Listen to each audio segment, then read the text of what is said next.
how is it that something as intimate and personal as hair that grows on your own head can end up on somebody else's head at the other side of the world? One of the exciting things about this research was that I was moving from place to place and in a sense following the journeys of hair.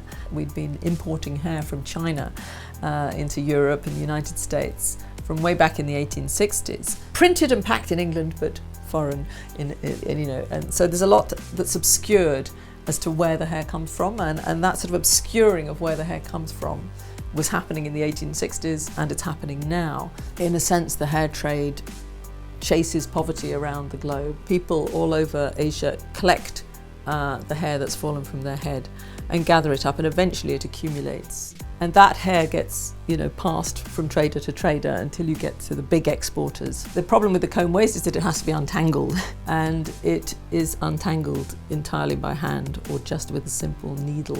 It then gets sent to factories in China. And from China, it gets dispersed to every country in the world. So there's a big distinction made in the trade between what they call Remy hair, which is kept all pointing in the same direction, versus the comb waste or the tangled up hair. But all of these journeys are to a large extent effaced. On the one hand, people want human hair rather than synthetic hair, so at some level they're putting great attention to the fact that it's human. And at the other level, they don't want to be haunted by the ghosts of the person from whom that hair has come. So it seems to transgress a lot of borders between the living and the dead, between the animal and the human, and between sort of beauty and repulsion. And also as a fibre, it's very intriguing because it's incredibly fine, but at the same time, it's incredibly strong.